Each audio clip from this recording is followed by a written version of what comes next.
Time flies. Yes, I have no idea. Do we have council reports? I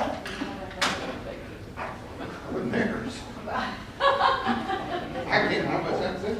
Well, I would just like to thank Betsy Deck and all of the staff in the city of Euless for their support, Chris Barker for the bus pull. It was spectacular. I mean, all the departments helped. It was a huge amount of fun. Collectively, we raised over $112,000 for the kids' students' community for Night of Wonder, which is more than half of the money that was needed to sponsor. And it was just so cool for me to see all the different departments pull together. And of course, before it happened, all the different public works people from Euless talking to the public works people from Bedford and Thurston. It was really a really, in my mind, a community building. So thank all of you for your assistance. It was a lot of fun. Appreciate it. This was Mayor yesterday on this. I wasn't there, but I was a long ways away, but I was looking at some of the pictures on the computer, and it just struck me as a neat thing. So you had people there that there might have been some people there whose kids would be helped, so you had people there that could well afford to support it financially. You had people that could not afford it, but was there to support it through their muscle and pull. And to me, it was just a kind of a picture of what community ought to be, with business, government, churches, and everyone working together. And what got me was kind of an emotional thing. At $112,000, there's space behind every one of those. I think it's 1,800, and I had the number, it's like 1,800 kids that will have Christmas this year because of that. Not the dollars, but it's the faces of the kiddos. So, Well, for those of you that don't know, we have a number of convicts who volunteered to pull our bus. And they did a fantastic job, and they had such a good time. Oprah Mary was telling me that she looked at her husband the other day and said he had a bruise on his shoulder. And she said, "Is that from the bus pull?" He said, "Yeah, it is." He was proud of that bruise. He would have been happier if it would have been a bigger bruise. So it was sensational.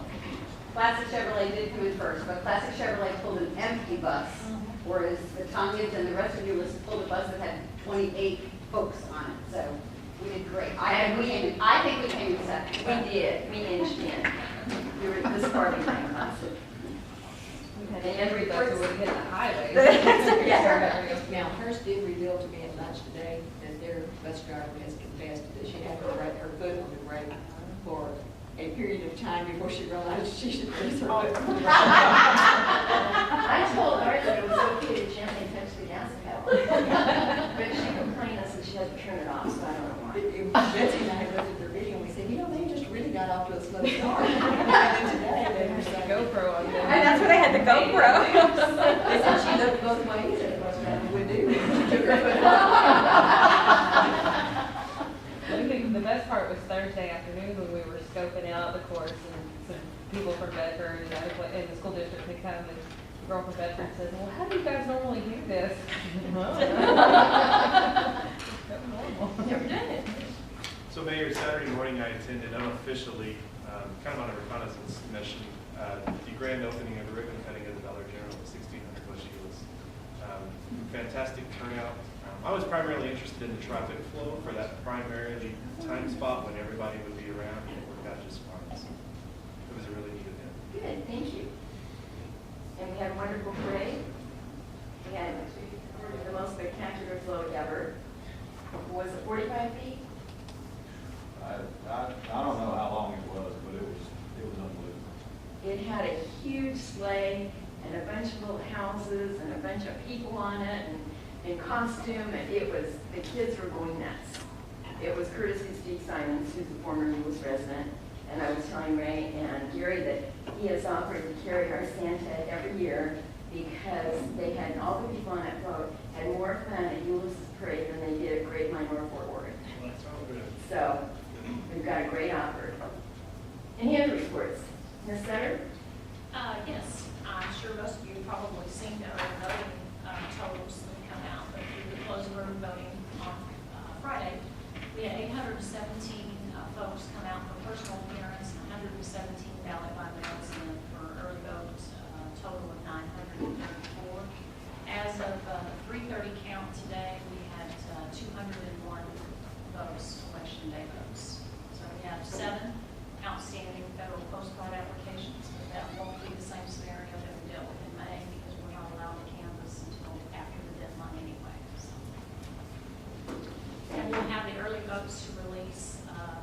prior to tonight's meeting on the floor. Is that a larger number than normal on mail-in ballots? It seems like that was a big It is number. a high number, but there was a change made to the application. The legislature actually made a change where if the person submits an application for, say, a midterm election, and they don't select the ballots they want, then the county is required to send them ballots for every election that they would be eligible to vote in on a 12-month period. So there is a large number of ballot by mails that are out there, but these were actual numbers that were returned. There's about 700 and so that are out between the three entities that are holding elections. So, and we have, those can come in today till the polls close tonight. We may pick up some additional ones on there. Kenny? I don't really have anything to report there. Just got the agenda items. We're ready to go with y'all are. Yeah, I'll take it back. I do have just to remind you of the employee Christmas lunch that is Friday at 11 o'clock. And what time is the retiree? I believe it starts at 9, 10, not 9, yeah? It is 9, yeah. Not that early. It's usually post. Anyway, but before the Maybe 10. before the employee Christmas lunch at the same place at the senior center, there's a retiree reception. If you're more than welcome to come. Come prepared to have fun. Be surprised that there's fun and folks. It's lots of people. We always try to make it pretty lighthearted, very informal.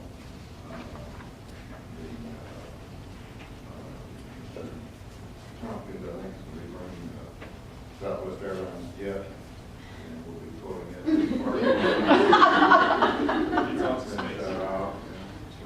Thank you for doing that. No, it'll be fun and good food. It's not just the police department anymore, but there's a lot of our employees will be cooking.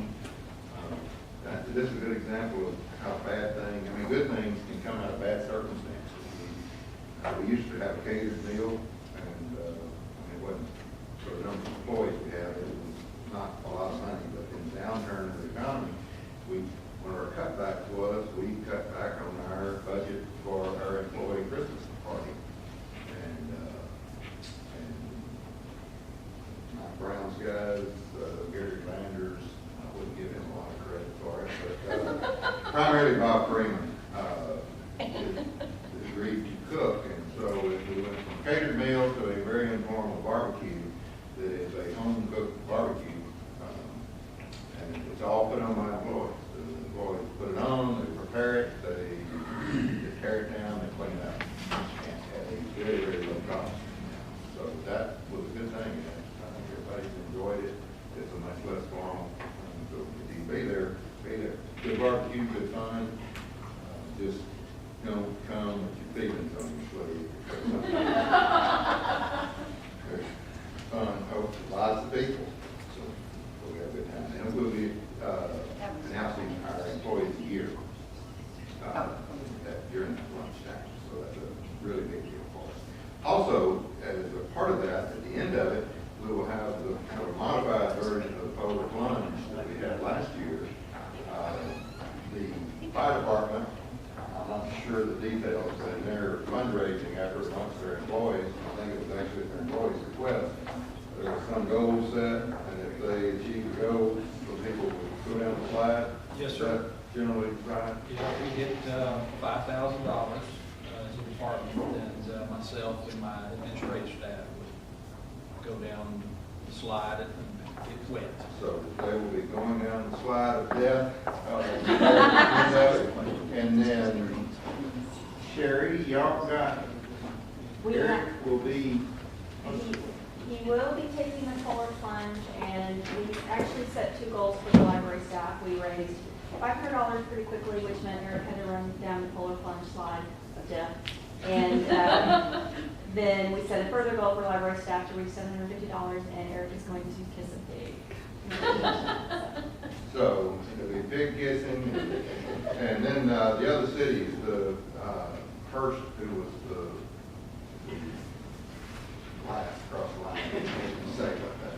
But they'll be sending a representative to take a walk of shame. Then the other cities. That won't be ours, right? Pardon? That won't be out. It is not I out. don't think It so. is not out. But they said they might have 2 or 3. So, yeah, so anyway, it'll be a lot of fun, and, so be sure to be there. 11 o'clock. Did you find out about the Saturday? Yeah, 10:30. 10:30. Yeah, we've been early. Don't show up at 9. Wait. Okay, so that is October. Don't want to be late. I think what I'd like to do tonight, because we've got a long way to go and a short time to get there, is to start with the agenda. Since we're all here, and it's a relatively short agenda, so if we can go through that, and I think we'll again try to get to closed session. The main thing we don't want to do is make ourselves late for the dinner. Although, one of the things I've kind of bemoaned as I've gotten older is I can't eat as much as I used to and get fat. I happened to have been having lunch at Texas Star today and saw one of your presenters tonight, Mr. Joyce, come out, and he had all his friends with him. He sat by himself in the bar. But I said I couldn't help but watch what he was eating, knowing that we had barbecue for dinner tonight. I ate nothing. I drank tea in anticipation of this. Mr. Joyce had a steak and a baked potato and rattler rings and a salad and what else? I lost 5 pounds. Dessert? More than you. You probably have one. No, So I was just sitting there. I think I gained weight just watching you. Anyway, that's what you, whatever. Okay, we've looked at the agenda. Mr. Parker's going to be on the invocation. By the way, so back up just quick. Before we call the meeting to order, Ms. Kim is going to be providing the early voting results. Yes, sir. Just provided the chat, and she will. So it may be 7:01 or 7:02 before we get started, but they should get that out. If we don't, we're going to just wait. So, anyway, that will be released by the county and on that. Then Mr. Parker will call the invocation and Mr. Jennifer will be the the employee of the month. This is an odd month for us because normally we would not be doing this until the second meeting in December, but we're doing the employee of the month for January.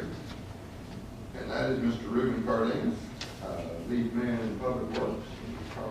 Reuben was here not long ago for Thursday, I believe. We talked about him a little bit. And James Witt is going to be doing the presentation, not Mr. Kramer. Kramer. I'm not sure why. I guess he doesn't like Reuben. He talked to James Witt. James is the assistant public works director. So, Keller, basically, and a really, really good job. So you'll get to hear with him. And then we've got the employee service pin. I don't know what's going on with Bowden, but Bowden is asked to be here again tonight. He's been here about every other time. And I think y'all bragged on him so much that he just is enjoying the day in the spotlight. Oh, yeah. So he will be here. I'm sure he'll have some words to speak. For 15-year being? I will, he will not. Robert Hopkins with the fire department and Brad Schumacher will be here for their 15-year being. All right, item number 3 is consider authorizing us to execute an engineering design contract with a brand new engineering firm named Elliott Hughes. We're recommending that they be awarded contract and design of the fiscal year 2015 sanitary sewer rehab project. We have a new engineer, David Hughes, back there on the back row. Yes, Can you handle this job? we're kind of flaky, but we're going to give our best shot. It's got to be a probationary back there. Yes, sir. David, I'm sure y'all aware, has done most of our sewer work for years here in Dallas, for years and years and years. There's nobody knows our sewer lines better than David. We're glad he's able to do that. Any questions on that? Item number 4 is our minutes. Item number 5 is the ADA plan. Mr. Petchel will address that. Well, that you have the ADA transition plan and you have the same plan with changes highlighted. I mentioned to you in the last public hearing that we received a few comments by email, and so they were all related to our park system. So Mr. McDonald worked with our ADA coordinator, Connie Scott, and they have incorporated those items into the plan. And it was some walkways to the restrooms at some of our ball fields, and There were some picnic tables and just accessible routes to various amenities in the park system. so they have incorporated those changes in that second bullet. You can see them highlighted in the plan. We want to make sure that disposal is there. And then I think there's one other change where public hearing will be held, and that's obviously now in the past tense, that it has been held, and so we will have to look for that change. So moving forward, any changes then come back in front of us, or can you just make those changes? What we would expect to do, we didn't lock ourselves down to say annually, we said periodically, but we would need to take a look at this on a fairly regular basis, whether that be annually or biannually, and try and update all the progress that has been made and incorporating the new ones that new issues we've identified, and then bring that back to you for an update, yes. And this is kind of a living document. It's never intended to be totally inclusive. There's these stuff come up, it's like any master plan. So it's, someone speak up and say, well, what about this one picnic table? It's not to say we've got every picnic table in every park. It's our best effort, and as stuff comes up, we'll so, okay. Item number 6 is the resolution related to the age-restricted senior affordable housing. The developer has called on that this afternoon and has asked us to withdraw that. The reason for that, this is for those of you that's gone through it before with us a couple of years ago, this is a very, very complicated process, and it is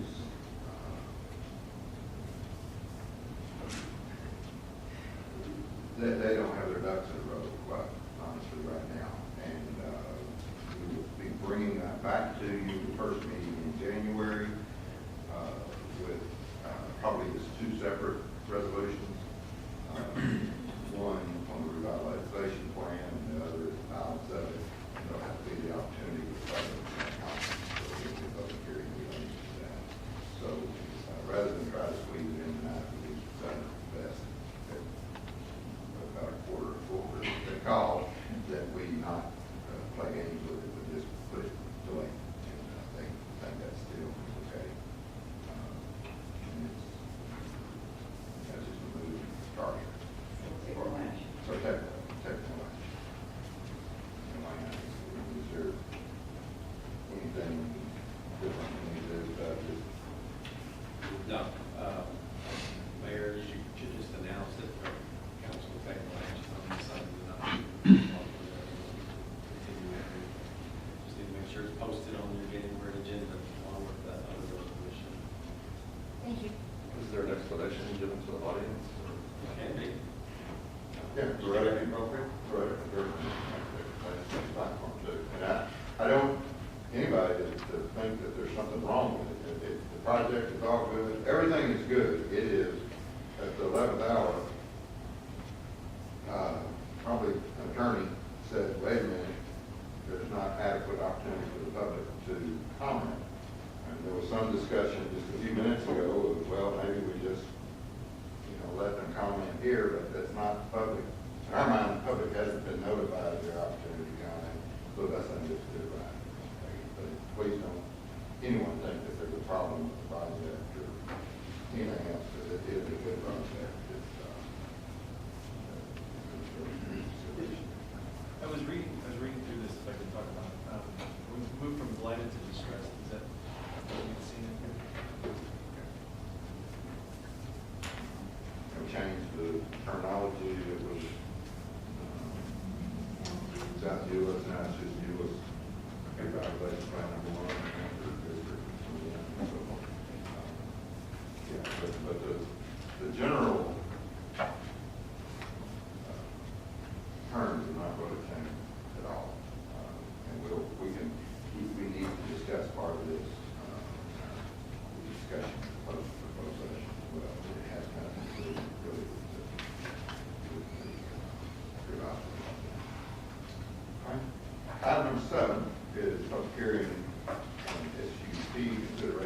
for SUP 1413-SUP. Mr. Collins. The 10-minute oil change is coming forward with a renewal. The conditions are outlined in your agenda communication that specifically identify all of the activities associated with the business that need to be done internal to the business. They're doing very, very well. They're very, very successful. There were some issues periodically that dealt with their storage of tires and other stuff that is really kind of a product of how busy they are and the amount of traffic. We are recommending, and the Planning and Zoning Commission accepted that, to go in and place another 1-year period of time to make sure that they can continue to operate that in a manner that's consistent with those conditions. You're going to see another auto repair company spend, but you're going to see just an ongoing effort to make sure those businesses in this auto repair related industry toe the line. If they're permitted for oil change, they need to change oil. They don't need to overhaul the engine. That's going to be critical for us in the future, particularly as they go in residential areas. So this is part of the issue with that one, is make sure they do what they say they're going to do. It's a good business, and they're doing great. Land office business down there. But,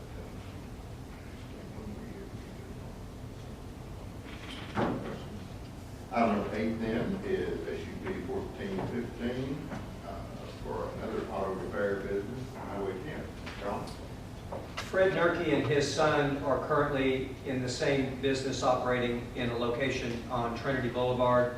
They basically specialize in Lexus and Toyota vehicles, basically bumper-to-bumper automotive services. They want to continue to grow their business. They need to find a larger facility, and this location there on the west side of West Park in a 5,000 square foot building can suit their needs. All of the activity can be internal to the building, which is part of the overall size of the facility, accommodating their growth. I think when you hear from the applicant, and if you've had the benefit, as Stephen Cook and I have had to visit with these folks, they're just really, really good small business owners that want to run a quality business and run a quality business in a place that looks good. And I think they're going to be real, real good business for the community. Is that for a year? Yes, sir. As we do with any first consideration of the SUP, we would recommend 1 year. Question on that? That's the old Vicky and James Auto Trim.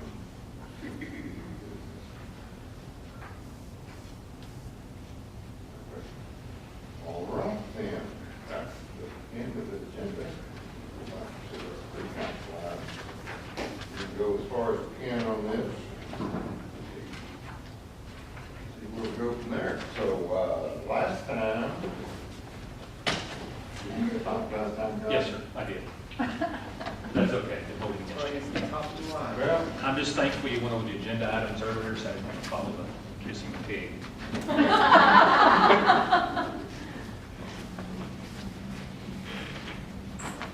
You know it's a slow news night when I get to come up here and talk to you. Gary asked me to come up here and kind of go over our operation for a couple of new council members who didn't actually know what we did.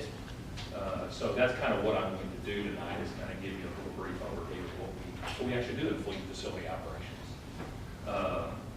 Wes, I'm sorry, there was a fire truck in the picture that I mentioned last time, so it was there. So anyway, what we do in fleet facilities, we're an internal support operation for the entire city. We support all the major departments, whether it be fire, police, public works, city manager's office, whoever, in both fleet and facility operations.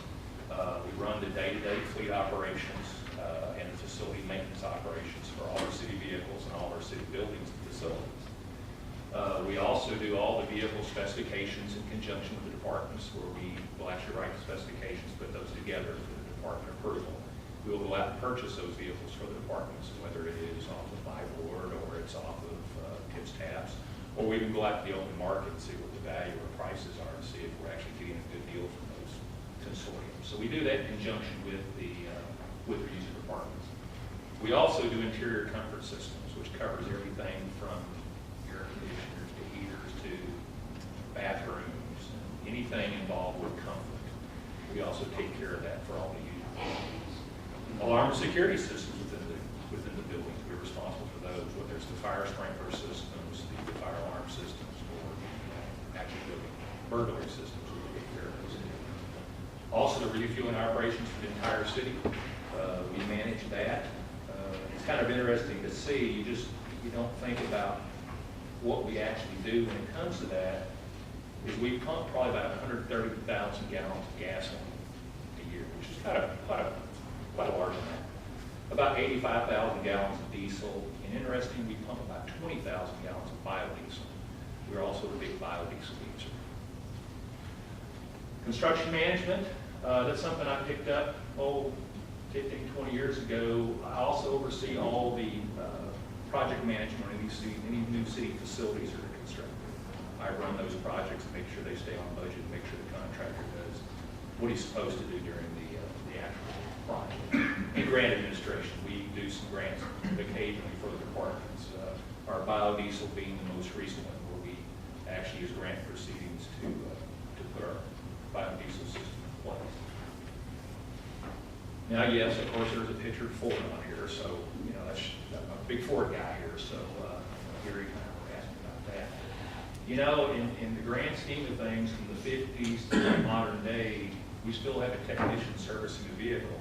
It's just a lot more modern now, a lot more computerized than what it used to be. I've got 3 ASE certified technicians, and those technicians carry about 17 various certifications in both heavy truck and automotive operation. Between those 3, they've got 88 years of combined knowledge and expertise within the field. We maintain 300 pieces of equipment, from a police car to a fire truck, or from a backhoe to a trencher. Parks being the only section that we maintain their smaller pieces of equipment. We maintain all the city vehicles. Now, if you think about that, we only have 3 technicians doing that. You're not dealing with just Fords or Chevrolets or Chryslers. You're dealing with a whole variety of different types of makes and models. Not only automotive, but fire trucks and sewer trucks and backhoes. These guys sometimes don't get the credit they're due because they basically have to know every piece of equipment the city owns, and they need to know that work. We're also a Clean Fleet Silver Certified City. We were the first city 2 years ago in the United States to get that certification through the AEMP, and we're very proud of that. We continue that certification. We're state-of-the-art operations. If you've not seen our facility, please do come down and take a look at it. It's a very modern facility. Though we've been there since 1997, it's a great operation. Can you expand on what Clean Fleet Service? Well, basically what it is, if you look at the overall fleet makeup, what we have as far as vehicle. So we were the first city in the United States to get that certification. We're a totally environmentally friendly shop, but we recycle antifreeze, we recycle our Freon, we recycle our oil filters.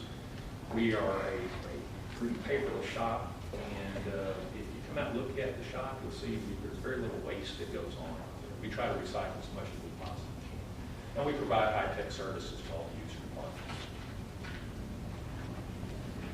Now, in facility maintenance, that's actually not a picture of Mr. Stenford. It kind of looks a little bit like him, that's not really. Again, the guys that work in facility maintenance have to be a wealth of knowledge. They have to know lots of different things, from air conditioners to plumbing to electrical to lighting to alarm systems. They have to learn all that stuff over the time they've been here. I've got 3 full-time technicians, which is interesting because when I took over facility maintenance in '91, I had 5 full-time people, and we've reduced that over the years. We used to have a working supervisor that's no longer a working supervisor. But we've managed to maintain the same level of work that we provide to the departments. We've got 1 full-time building attendant that works for us 3 days a week. We oversee 30-plus facilities. We maintain about 580,000 square feet, and the one interesting fact in 1990 when I came to work here, we were only managing 205,000 square feet. So we have increased dramatically the number of square footage that we maintain with almost the same number of employees. And we do that through various service contracts, which helps us out in the long run. We also oversee the janitorial services for the city and various other maintenance contracts. There are 2 service contracts that we oversee, from copier maintenance to air conditioner maintenance, janitorial services. We oversee those contracts. Again, the telephone system, which we maintain for the entire city. I actually have access to AT&T's mainframe downtown where I can actually do phone changes rather than paying them to have to do that. And interesting fact, we've got over 528 phone numbers that we actually service here at the city. So that keeps us busy and hopping too. Plus we do the voicemail system in conjunction with IT, and Scott's a real big help on that. Interior comfort systems again. Access Euless has been just a phenomenal service for us. That was one of the best things I think we've done in a long time, not only for our citizens, but also for our internal services.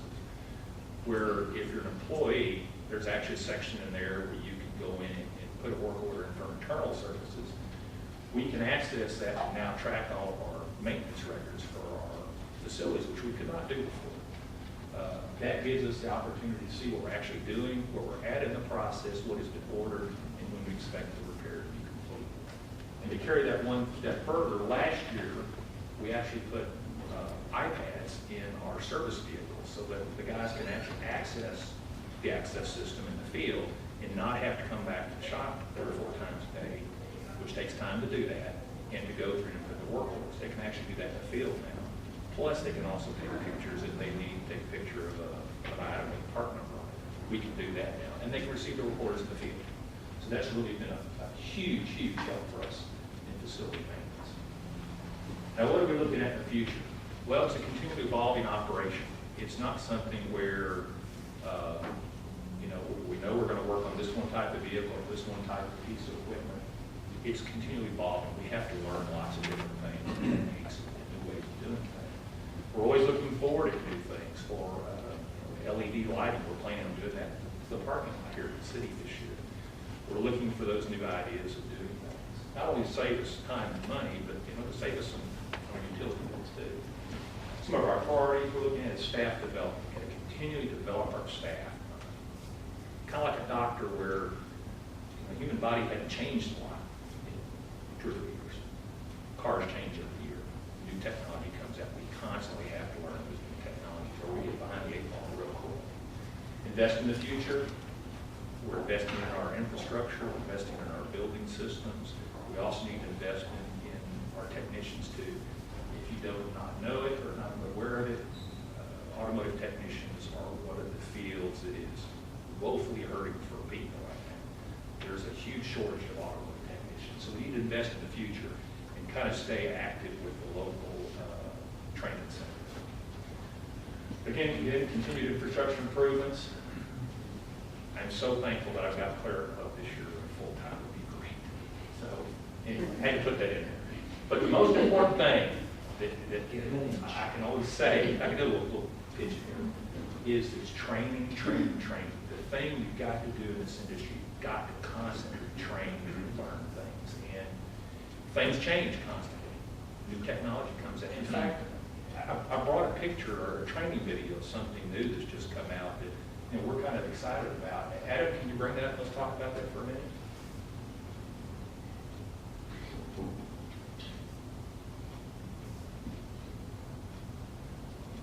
Here at Chrysler Motors Automotive Operations, research has been proceeding to develop a line of heavy-duty transmissions that establishes new standards for reliability, durability, and quality. With customer needs as our primary focus, work is proceeding on the crudely conceived idea of an instrument that would not only supply inverse reactive current for use in unilateral phase detractors, but would also be capable of automatically synchronizing cardinal grammmeters. Such an instrument is the turboencapulator. Now basically, the only new principle involved is that instead of power being generated by the relative motion of conductors and fluxes, it's produced by the modial interaction of magneto-reluctance and capacitive directives. The original machine had a base plate of pregranulated amylite surmounted by a malleable logarithmic casing in such a way that the two spurving bearings were in a direct line with the panometric fan. The latter consisted simply of 6 hydrocoptic Marsal vanes so fitted to the ambifacient lunar wane shaft that side fumbling was effectively prevented. The main winding was of the normal Lotus-O delta type, placed in panendermic semi-boloid slots of the stator, every 7th conductor being connected by a non-reversible tremie pipe to the differential girdle spring on the up end of the Grammy. The turboencabulator has now reached a high level of development, and it's being successfully used in the operation of Nofer tremens. Moreover, whenever a fluorescent score motion is required, it may also be employed in conjunction with a drawn reciprocation dingle arm to reduce sinusoidal degeneration. Thank you. We can't laugh at ourselves. You know, every time I talk to a mechanic, that's exactly what I At first, when I showed Gary this, he thought I was really serious, and that's how they really talk. You know, that's kind of the way it is, that we like to go on ourselves. I would welcome the opportunity to come down and have a chance to look at our operation. We'd be very impressed with it. It is an outstanding department, outstanding employees that I have working for me, and it's just been a pleasure to be their leader for years. So I appreciate it. Alan might come down and we demonstrate a dingle arm. I will. I will show you a Grammy meter or whatever he was saying. This guy's been doing this for like 30 years, so he's got this down pat. So since '97, having 300 pieces of equipment, is the shop still good enough size for you, and you still working fine? The size of the operation and the size of the building is perfect. I don't think we'll ever be in a situation where we will outgrow. If anything, we probably need another technician, but that is something that has been seriously hurt us. But no, the size of the building is more than adequate. That was an existing structure that we bought, the city bought. We got it for a very good deal, so it will serve our needs for years to come. What's your time frame on going LED, changing over? Actually, the LED lights in the parking lot are already ordered. And as soon as we get those in, we should be after the first year, we'll get those installed. We're only replacing the light fixture, not replacing the poles. Right. And then we'll start working on other city parking lots, and then we'll start working on this interior. That is the new trend, is to LED, and cost savings, electricity is just. I know I've done some pro formas at several of my properties to look at that, and I'm really interested to see, because the only thing I haven't seen is what the actual lighting difference is. You know, taking a picture tonight of how the lighting is, and then taking a picture with LED. From what I understand, it's going to be actually much better with LED, because you don't have the shadows, because it goes out in all spectrums straight out. Well, I can tell you on the savings side, when we used to do traffic signals in our department, we were using 150 watt incandescent light bulbs. And to get the same level of intensity, we went down to a 15 watt light bulb. And we were saving on an average small intersection, we'd save probably $100 a month in electrical savings. And then the huge savings in replacing them, because those things have, I want to say it's 100,000 hour. It's 100,000 hours or 8-year replacement. Which is, that's enormous. The only downfall that is you basically just take the head off, throw the fixture away. Fixture. At this point in time, they're not serviceable, but that doesn't mean they will not be serviceable in the future. But LEDs is the new trend that I think will actually stay around for quite a few years. Yeah, and you're looking at, when we were doing it, just a very rudimentary return, less than a 2-year return in most cases on investment. In areas where you want to put security lights, like additional walkway lights and all that, they almost become unnecessary with LED lights in the parking lot. Quick question, Kyle. You found efficiencies over the last 4, 5, 6 years in all the areas that you manage. What are your plans for the future and what kind of efficiencies does that manage your department? There's always things that turn around the corner. You never can tell. The biodiesel was one that we picked up to kind of reduce our dependency on some of our oil products. That's actually helped us in the long run. Perry's really hard to put your finger on because you never know what's around the corner. things change constantly. There's localized wind energy that you can do off the building tops, but there are a lot of new trends that are out there. They can just be trends too, so we need to be careful with that as we move forward. But for the geothermal energy, which a lot of buildings in the Midwest and up north are using their buildings with cooler buildings. Don't necessarily know if it'll work out here, but we need to look for stuff that will be successful in our area. We'll continue to look. I wish I could give you a point of answer, but sure we can. Well, I know that in your planning processes, I know you look out 35, even after 20 years in your department, you've done such a good job, especially the last 5 years, in some areas, figuring out ways to be more efficient and have a more streamlined operation. I'm just curious if you had anything on the horizon. I think that the big changes in the future are going to be automotive rather than buildings. I think we probably reach some of the highest points as far as design changes. LEDs are probably an exception. But in vehicle technology, I think that we will start. There's a big push right now for hydrogen-powered vehicles. And there are actually some tests being done already in the consumer market in California. That is one thing where you can go in, plug in, and just refill your vehicle with water and go from there. Those things are getting a lot of publicity. I think the trend, an example, and I hate to use sport again, but we will, is the use of aluminum in their pickup truck next year.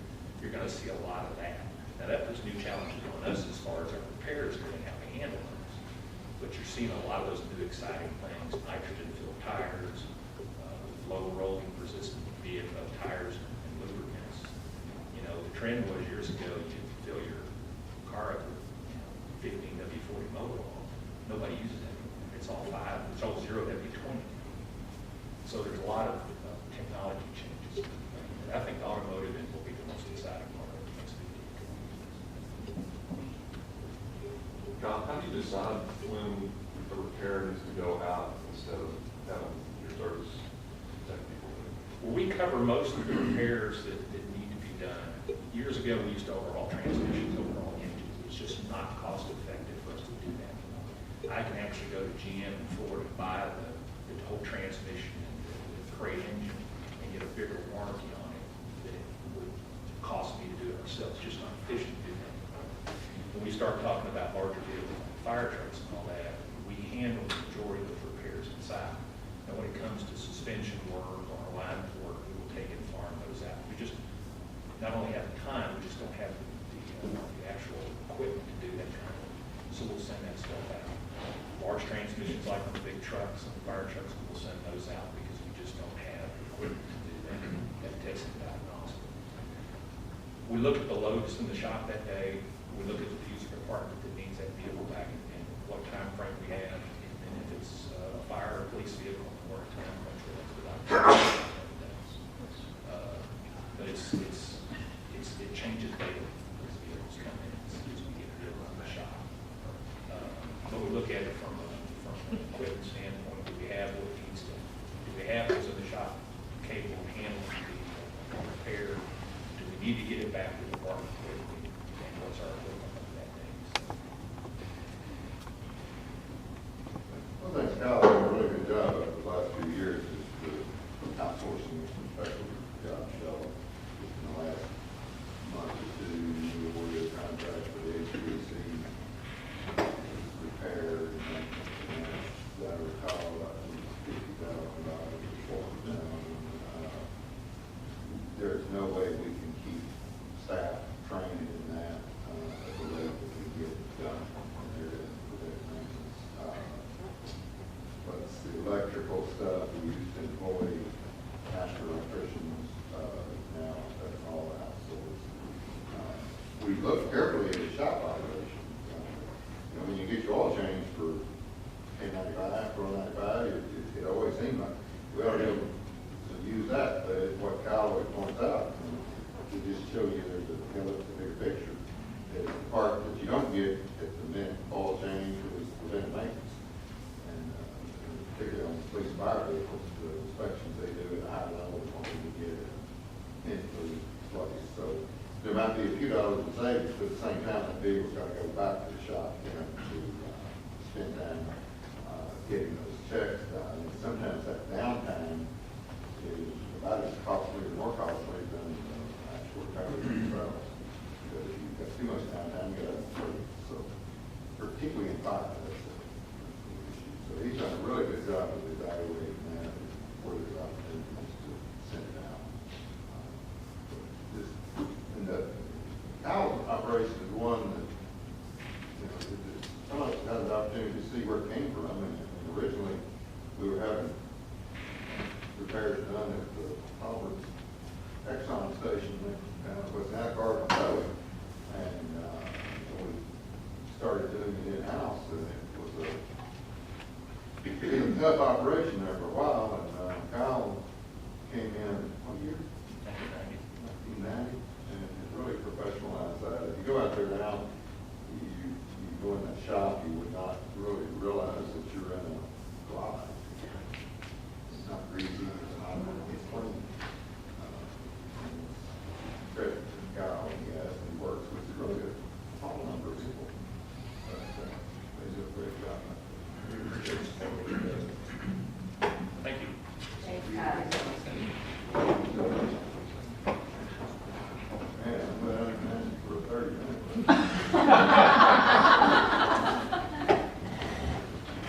Yes. I was only planning on 2, so. All right, now we'll go to Mr. Joyce. Oh. Miss Sherry, you're going to take your hour. Mine will be nearly this long.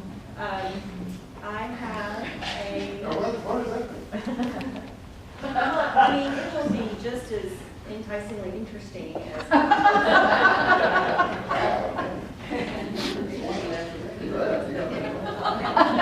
Go ahead. He has tons of good information. I have just as much great information too. I have a statistical update for everyone tonight, a summary of fiscal year 2014 numbers. And generally, the library's numbers have been pretty consistent over the past few years. And this year was no exception, with a couple of differences that I'll point out as we go along. For our library users, we had 220,141 people visit the library in fiscal year 2014. We ended the year with 37,198 cardholders, and with 57% of Euless residents having library cards. And those folks logged into their online accounts 75,876 times to do things like renew their items, check and see what they had out, or see if they had any fines. And the average person checked out 13.29 books over the year. Does that include electronic books, Chair? No, this is only physical items.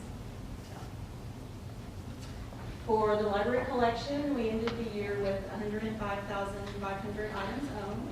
That is down slightly from the year before, about 4%. We made an effort this year to do some weeding and remove some items that had reached the end of their useful life with us to free up some shelf space. As you can see in this picture here, we're marketing some items by putting the face out so that the collection is more browsable and the items are more likely to be found on the shelf and checked out. And we checked out 542,618 items. That's over 500,000. And that again is consistent with previous years as well. And we added 14,504 new items in fiscal year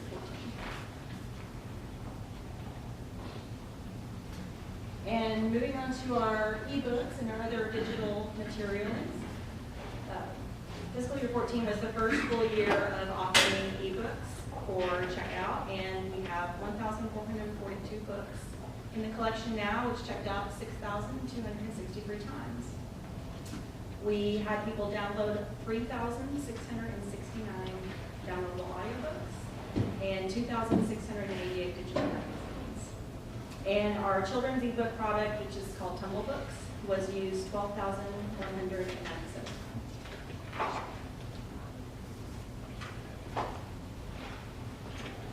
Our children's classes and events continue to be very popular. We hold 5 early literacy storytime classes per week for ages 1st through preschool. And we also hold weekly after-school classes for elementary and teen ages that focus on science, technology, and arts. And as well as many special events through the year for kids, including our summer reading program events.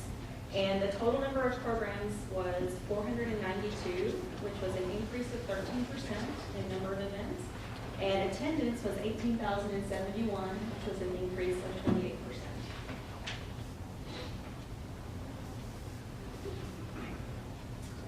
For the adults, our music events continue to be popular. Last night we had 90 attend the Flutasia event at the library. It was really good. And this year we're working closely with Ray and Suzanne to make sure that we're coordinating our efforts between library and parks to make sure that the citizens of Euless have a great variety of music events to attend throughout the year.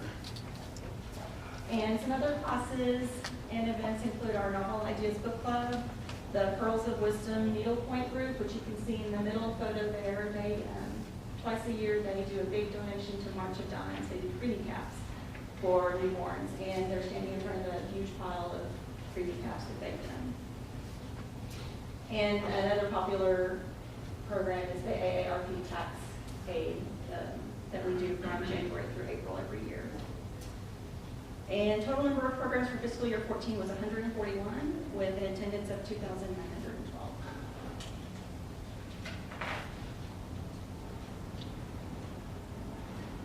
For our public computers and wireless, the demand for the computers is remaining pretty steady.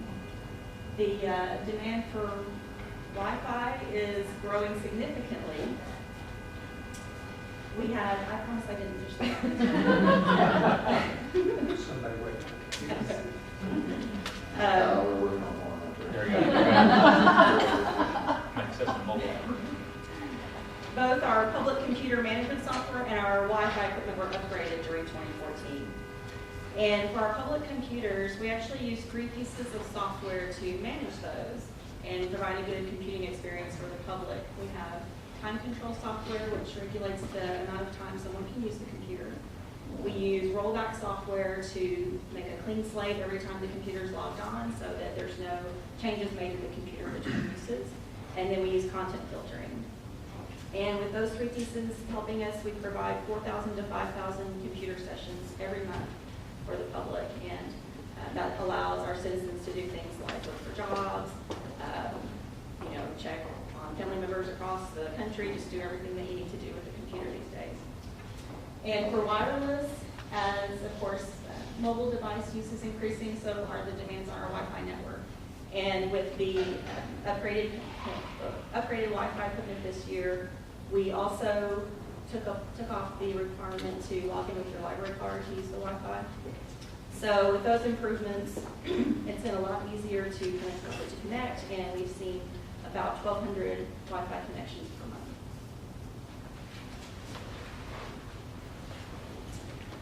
And lastly, community outreach.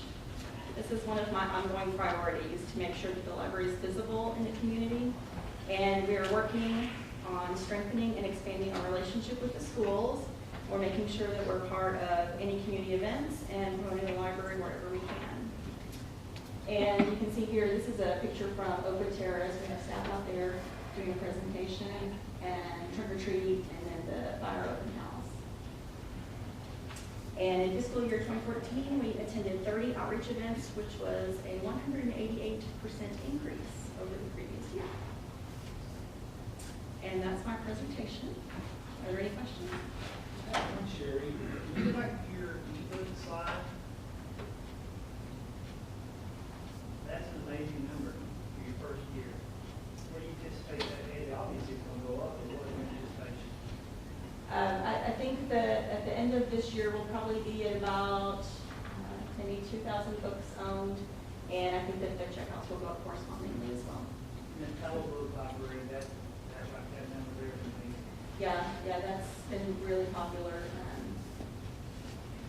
Everything to do with children and literacy is just big. How do you promote it? Just with our regular way we promote everything else, they push it during story times and make sure that the kids know about it. Also with the teachers, some of the local teachers in schools are using it as a classroom resource as well. Sharon, the humble books, children can access at home, they don't have to be in the library, is that correct, Dr. Rucker? Do you know what filtering service you use for the content? I'm not sure. It's the actual device we have here on the site, made by Fortinet. Fortinet. They're one of about hundreds of thousands out there. But then we pay a subscription fee. We download new updates every day. As new sites, as new sites fit the categories, then they'll get blocked. Thanks, Sharon. Sherry's done a really good job.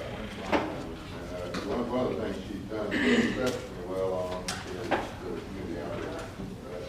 That number, did you say 30 community outreach? That really doesn't sound like that big a deal. But when you get down to 30, then that's a 188% increase. They've done really, really good on that. That's running 2 a month. Yeah. It's logistics. And they work really well with Ray and his staff on coordinating, kind of eliminating some of the turf battles. Coming together what acts or groups or whatever they want to have, and then where it's best is suited to have it. And that's just, I've been really, really proud of Sherry and that whole group of great group. For us to consider as we move forward, if we had a failure on aquifer, if we had a fire, what do we do the next day?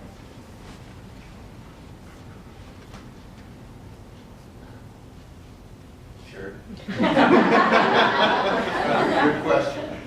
So if the building burns down and Yes. everything's lost, I think step one would be to contact our neighboring libraries in Bedford and Hurst, which we work really well together, see what kind of services they can provide for us, accept our books that are checked out, maybe their locations, and then just start looking at different ways where we can provide the same services we've been providing, just in a different building, and then go from there. I just think that operational planning is something we need to do some work in. I mean, because our citizens expect the library to be open whether or not it burned down yesterday or not. Right. But your firefighters put out fires. I am one. And electronic books don't burn. Good point, Tim. Very good point. There's a lot we do that doesn't involve the building, so There you go. start there and get back on our feet again. Okay, thank you. We'll get out of work here for a minute.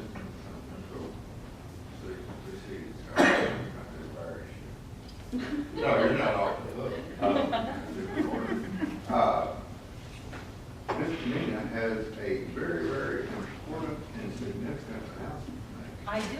It's a very short announcement, but it is important. Today we received the departmental short-term motor vehicle rental tax for the month of October. We just collected it today. And it turned out to be the largest single month collection in the city's history. Wow. It was $1,372,846. Of course, that gets shared 3 ways, but that was just a wonderful thing, 2% greater than last year, so year to date, we're still up 2%.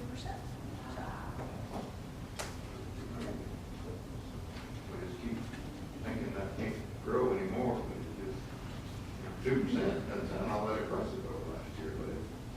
You gotta wonder what it cost in October to be such a huge rental car mileage. It's on those Penske trucks out front of Home Depot. And we have the sales tax tomorrow. Tomorrow. What that is. Then Mr. Craner has got some water update news for us. Not necessarily good. No, it is. We heard from TRA today, and they're recommending that we go to stage 2, starting 1 January. That's basically, the triggering is 60%. We're at 61.2 for the Fort Worth region water lakes. And it continues to drop. There's no real forecast for any rain the rest of the month. And we'll hit that 60% trigger more than likely, and they're thinking that we need to be prepared to go to stage 2, which would basically reduce our water twice a week to once a week, and a few other restrictions that come along with that. That's the biggest change. We'll have to get that word out, if that's what the party desires. Yeah, we just got that today, and, you know, we resisted that in the past, but we're really gonna hit 60%. We got. Well, realistically, other than if you have color beds, nobody needs to be watering this time of year. The grass should all be dormant. I know all 20 of my properties, we've got the system shut off completely. There's just no reason to water this time of year. It's an easy time to do it. but The goal is a 10% reduction, and you're right, this would be the time to start it, because if we don't get any water through the springs, we're in tough shape. Yeah, McKinney, I think we're already at once every 2 weeks there. So it's, just let you know, but that's, we'll be evaluating that. We just got it today. We're evaluating it. That is something that under ordinance allows the staff to put in place. Not council meeting. Pretty much everywhere Hal goes. There seems to be some. I came to Maryland, and Potomac almost dried up.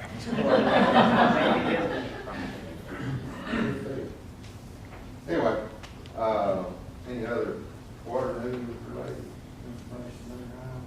That's wonderful. That wonderful news, I don't think so. Related to Public Works, I know some of you attended the Mike Williamson Drive, Memorial Drive dedication out here. That was a nice event, and they really did a nice job. Obviously, the post was bought, but Alan and them came up with the design and did that in-house with in-house time. It's just amazing what folks can do. That's a nice looking design and a nice tribute to it. Appreciate that. Let's see. The transportation update note, you will begin to see, you've probably already seen some Southgate trucks around. Southgate is the contractor that's been awarded the contract for the 183 expansion. They were out here this week, yesterday, on this property just by our east.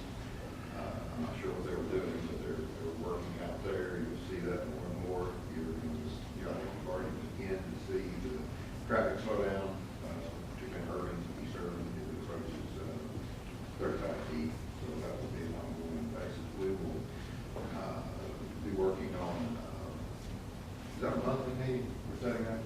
Monthly every month. So we got the first one scheduled soon, and we'll be getting much more information, and so you'll be getting much more updates on what the details of that will be. Don't anticipate any actual road work here in the very near future at all, but it'll primarily be focused on 1114 in a hurry.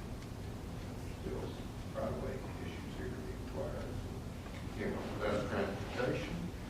And Mr. Joyce. Oh, me?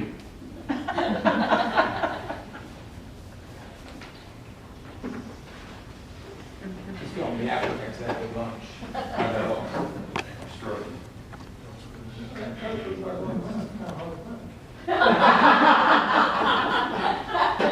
I was waiting on that. I got something you can have, though. Well, since this is the first one of these I've ever done, I wanted to kind of give just a quick overview of the department, what we do, who we support, before I get into the projects that we've worked on this last year. The first three things here, 30 servers, 400 computers, and 400 user accounts. Those are very fluid numbers because they change every single day. We keep stuff in inventory, we keep stuff in storage, things break, we have auctions, all sorts of things happen that will decrease those numbers or increase them. Like I said, almost every single day or every single week. As far as the user accounts go, we have to pay annually for those accounts. Not every single employee has one. Most of them do. Once you get down to the part-time employees, it gets kind of on an as-needed basis. Where our email system. On that, when you see that, so we don't have any employees. Remember, what you normally hear is the full-time employees, the 370. Right. And there's also have part-time. And a lot of our, I call it house guys, for example, don't have user accounts or all braves. Yours, mine,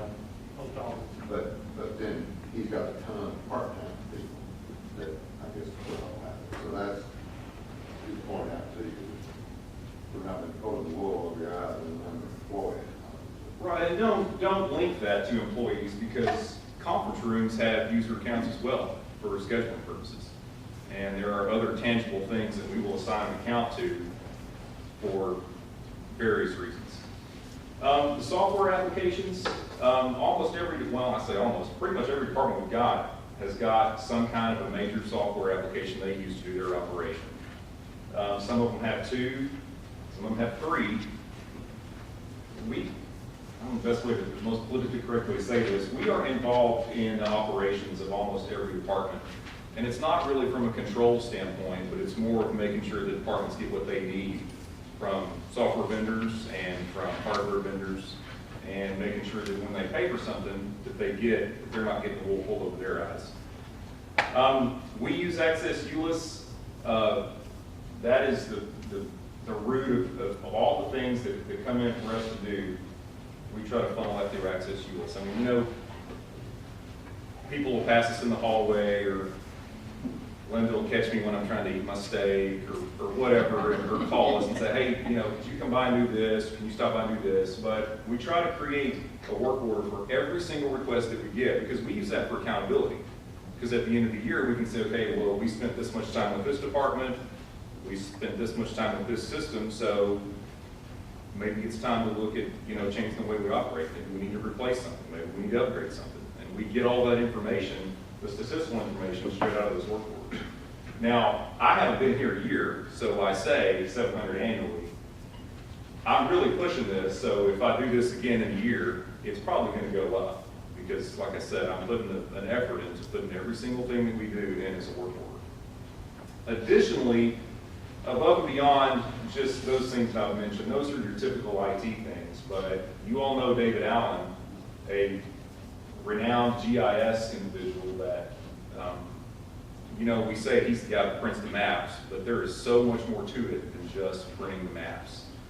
We've got, and I call them city assets. I mean, we've got things all across the city, fire hydrants and water valves and water pipes and manhole covers and everything that's out there in the city. Most of those things have been GPSed. Somebody's gone and stood on it and said, okay, well, here's this one. And it gets down to the accuracy within inches.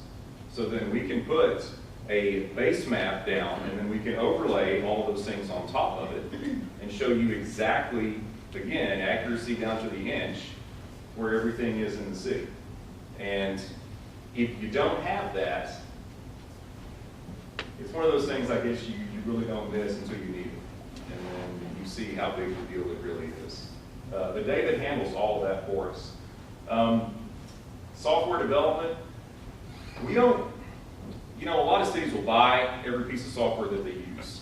We have a software developer in-house that can either do one of 2 things. He can write software for us out of the box, or he can take software that we've bought and help us customize it to our needs. I mean, you're going to run into situations every now and then where you just can't find software that does exactly what you need it to do. But we have a guy that can take just about anything and customize it to the needs of the city.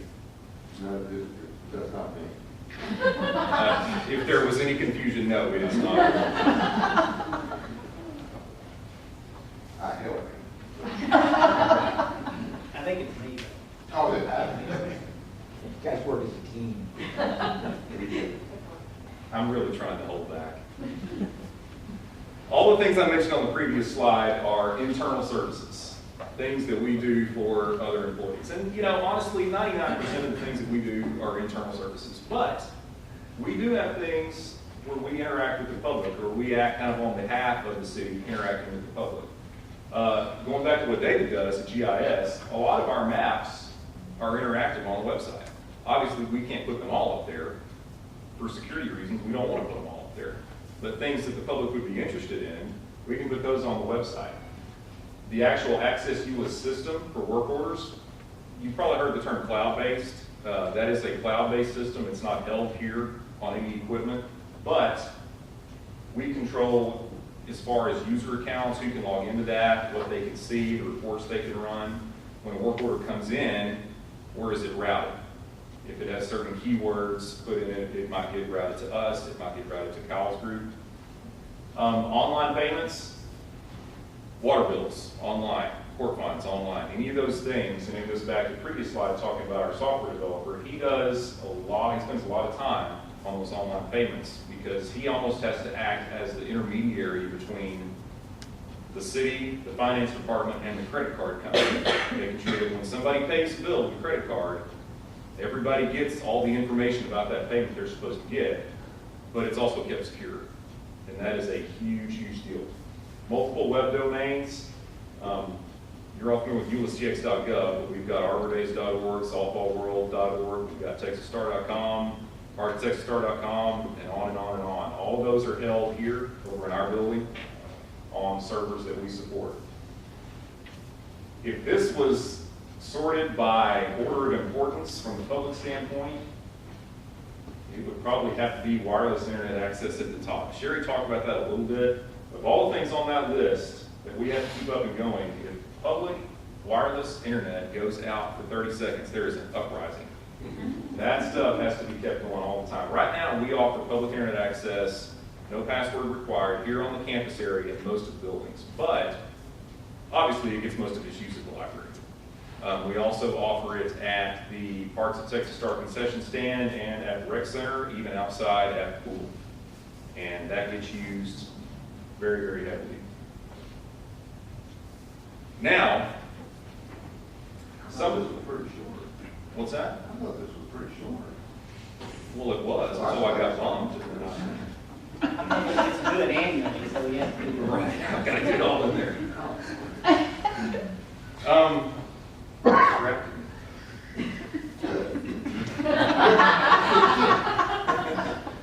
PCI compliance, and you start looking at a lot of this stuff, and you go back to the guy in Kyle's video. I don't have a video, but if I did, it would probably sound a whole lot like the guy that was in his. PCI stands for Payment Card Industry. Basically, that means a group of credit card companies: Visa, MasterCard, Discover, Amex. They have a group called PCI, and they set rules. If you accept credit cards, you have to follow these guidelines, or you can't do it anymore.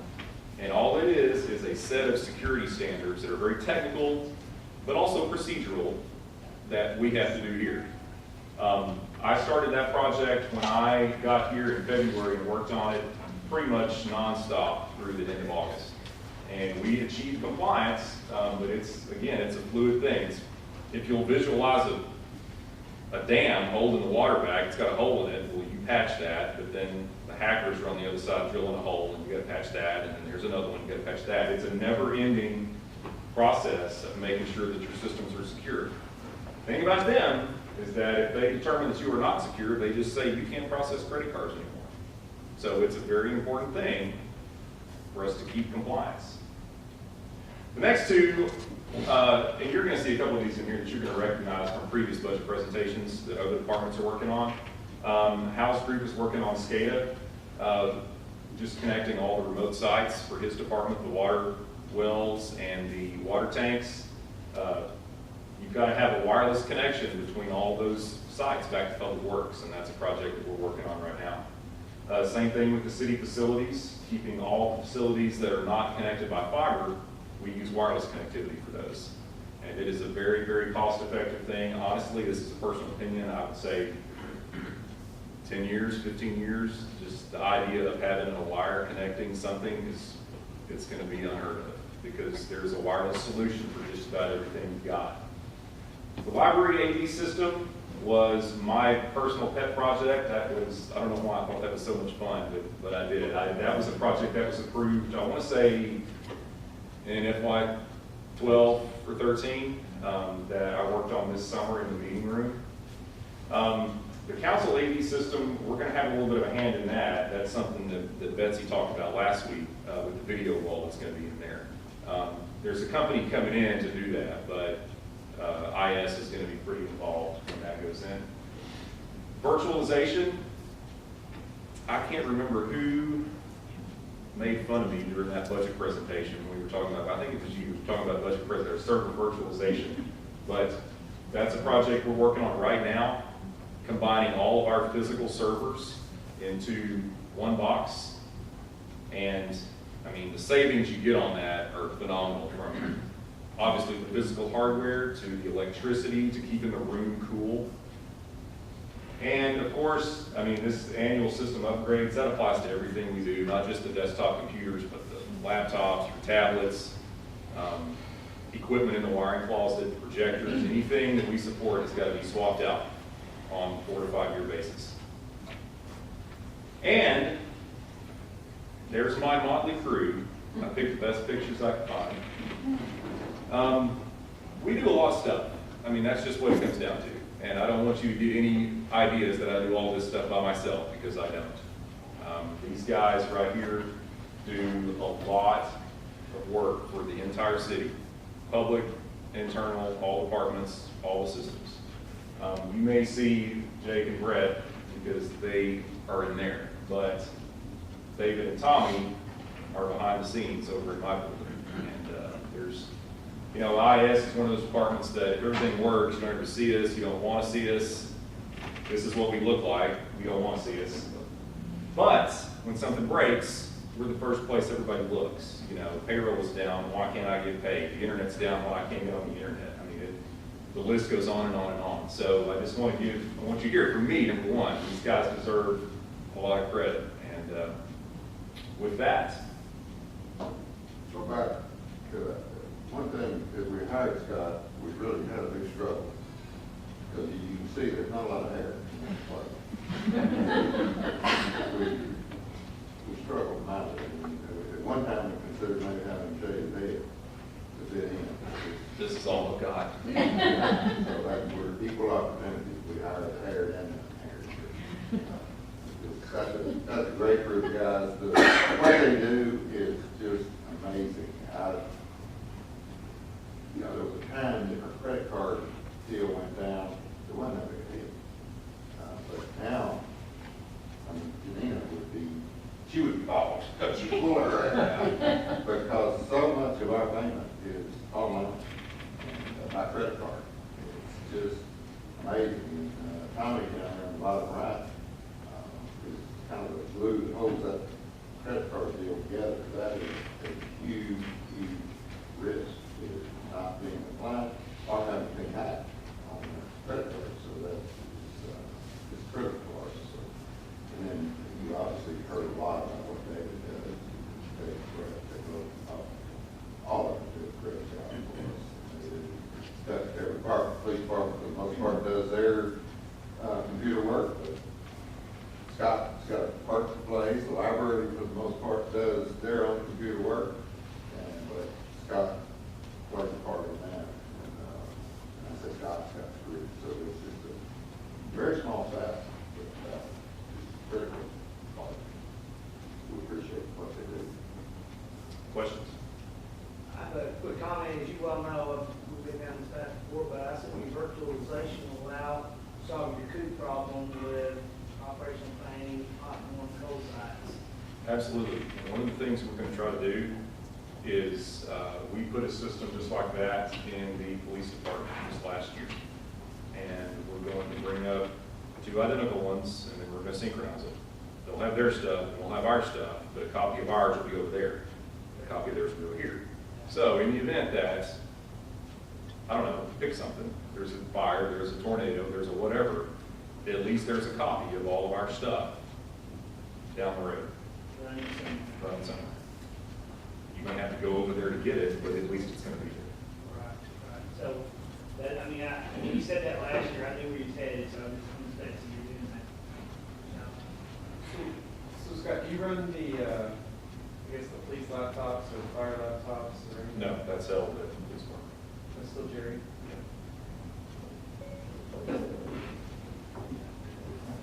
Thank you. Thank you. Thanks so much.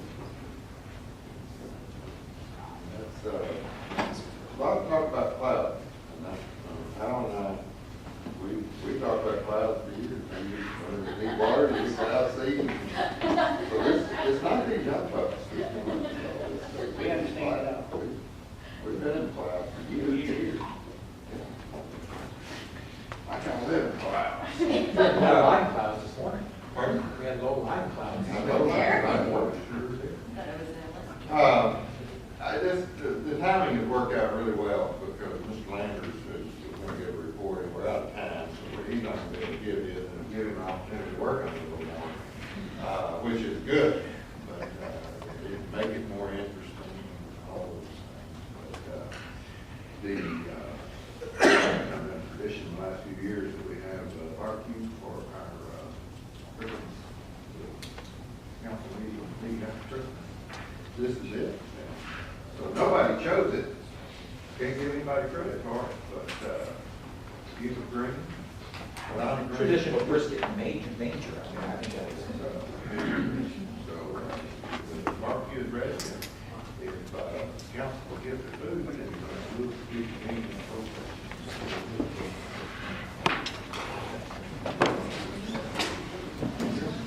How are you, sir? I was unfortunate. I got pictures of everything.